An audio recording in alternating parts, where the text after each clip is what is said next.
Friends అందరికీ నమస్తే అండి. This is Pavan jobs Adda in Telugu. SSC GD constable కి సంబంధించినటువంటి అప్లికేషన్ అనేది మనకు నిన్న నుంచి అయితే స్టార్ట్ అవడం అయితే జరిగింది. నేను ఆల్రెడీ దానికి సంబంధించినటువంటి అప్లికేషన్ ప్రాసెస్ వీడియో కూడా చేశాను. సో అందరికీ ఏంటి అంటే మీరు అప్లై చేసేటప్పుడు ఏమేమి డాక్యుమెంట్స్ కావాలి అని చెప్పేసి చాలా మంది నాకు కామెంట్ అయితే చేస్తున్నారు. సో మీకు ఈ వీడియోలో దాని గురించి ఒక క్లారిటీ ఇద్దామన్నట్టు ఈ వీడియో అయితే చేస్తున్నాను.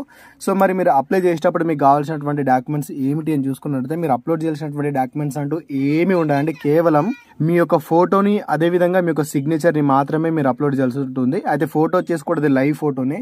సో ముఖ్యంగా మనం అప్లోడ్ చేసేది ఏమైనా ఉంది అంటే అది కేవలం సిగ్నేచర్ మాత్రమే. ఆ సిగ్నేచర్ మాత్రం చాలా చాలా పకడ్బందీగా ఉండాలి. సిగ్నేచర్లో కొంచెం అది సైజులో హైట్ కానీ విడ్త్ కానీ సరిగ్గా లేకపోయినా కూడా మీకు అది యాక్సెప్ట్ అయితే అవ్వదన్నమాట. సో వాళ్ళు ఇచ్చినటువంటి ఇన్స్ట్రక్షన్లో చూసుకున్నట్లయితే సో దాని సైజ్ కనుక చూసుకున్నట్లయితే 10 to 20 KB ఉండాలి. అదేవిధంగా దీని యొక్క హైట్ కనుక చూసుకున్నట్లయితే హైట్ విడ్త్ చూసుకున్నట్లయితే ఇక్కడ విడ్త్ వచ్చేసి 6.0 సెంటీమీటర్స్ ఉండాలి, హైట్ వచ్చేసి 2.0 సెంటీమీటర్స్ ఉండాలి. సో ఇది మీకు అర్థం కాకపోవచ్చు, నేను అందుకోసమే దీనికి సంబంధించినటువంటి సపరేట్ ఒక వీడియో చేశాను. సిగ్నేచర్ని మనం ఏ విధంగా అప్లోడ్ చేయాలి అని చెప్పేసి, సిగ్నేచర్ని ఏ విధంగా మనం సెట్ చేసుకోవాలని చెప్పేసి కూడా నేను అందులో క్లియర్ కట్గా చెప్పాను. నేను చెప్పిన విధంగా ఫస్ట్ సిగ్నేచర్ని సెట్ చేసుకొని పెట్టుకోండి. సైజ్ కానీ ఈ హైట్ విడ్త్ కానీ సెట్ చేసుకొని పెట్టుకున్న తర్వాతనే మీరు అప్పుడు అప్లికేషన్ ప్రాసెస్ని స్టార్ట్ అయితే చేయండి. మరి నెక్స్ట్ వచ్చేసి ఫోటో అనేది ఏ విధంగా ఉండాలి చూసుకున్నట్లయితే ఫోటో గురించి ఆల్రెడీ మీకు చెప్పాను. ఫోటో అనేది మీకు లైవ్ గా ఉంటుంది. అది కేవలం మీరు అప్లై చేసేటప్పుడే మీకు కనిపిస్తుంది అన్నమాట. మీరు ఇక్కడ చూసుకోవచ్చు కదా, ఇక్కడ లైవ్ ఫోటో అని చెప్పేసి ఉంటుంది. సో దీని మీద మీరు క్యాప్చర్ చేసి ఫోన్ ని ల్యాండ్స్కోప్ మోడ్ అంటే ఫోన్ ఇట్లా అడ్డం పట్టుకోవాలి. అడ్డం పట్టుకొని మీరు ఇక్కడ సెల్ఫీ లాగా ఇట్లా దించారనుకోండి, కింద క్యాప్చర్ వస్తుంది, క్లిక్ చేశారనుకోండి ఫోటో అనేది 100% యాక్సెప్ట్ అవుతుంది. ఒక్కోసారి మీకు అక్కడ యాక్సెప్ట్ కాదు. యాక్సెప్ట్ కాని పక్షంలో ఫోన్ ని మీరు ల్యాండ్స్కోప్ మోడ్ లో పట్టుకుంటేనే మీ ఫోటో అనేది యాక్సెప్ట్ అయితే అవుతుంది. చూసుకోండి కొంచెం జాగ్రత్తగా. సో లేదు అనుకుంటే మా ఎస్ఎస్సి అని చెప్పేసి అప్లికేషన్ ఉంటుంది, అప్లికేషన్ ఇన్స్టాల్ చేసుకుని అయినా మీరు అప్లోడ్ అయితే చేయొచ్చు. నేను ఆల్రెడీ అప్లికేషన్ ప్రాసెస్ వీడియోలో దాని గురించి క్లియర్ కట్గా చెప్పాను. ఒకసారి అప్లికేషన్ ప్రాసెస్ వీడియో అయితే చూడండి. బట్ సిగ్నేచర్ మాత్రం చాలా చాలా జాగ్రత్తగా అండి. సిగ్నేచర్ సరిగ్గా ఉంటేనే మీకు అక్కడ యాక్సెప్ట్ అయితే అవుతుంది. సిగ్నేచర్ ఎలా ఉండాలి, అదే విధంగా ఫోటో ఎలా ఉండాలి అని చెప్పేసి వాళ్ళు చెప్తున్నారు. సిగ్నేచర్ వచ్చేసి నీట్ గా ఉండాలి. ఇట్లా కొన్ని శాంపుల్స్ ఫోటోస్ అయితే పెట్టారు చూడండి.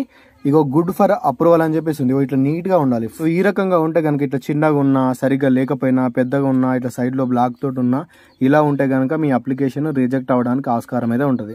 సో సిగ్నేచర్ అనేది చాలా నీట్ గా ఓన్లీ పేపర్, వైట్ పేపర్ లో ఇట్లా చిన్న కట్ చేసుకొని అప్లోడ్ అయితే చేయండి. అదేవిధంగా మరి ఫోటో చూసుకున్నట్లయితే ఫోటో కూడా లైవ్ ఫోటో అనేది ఈ రకంగా ఉండాలి. మీకు live photo good for approval. మొబైల్కి జాగ్రత్తగా ఎదురుగా ఉండి సెల్ఫీ దిగుతారు కదా, సెల్ఫీనే తీసుకోవాలి.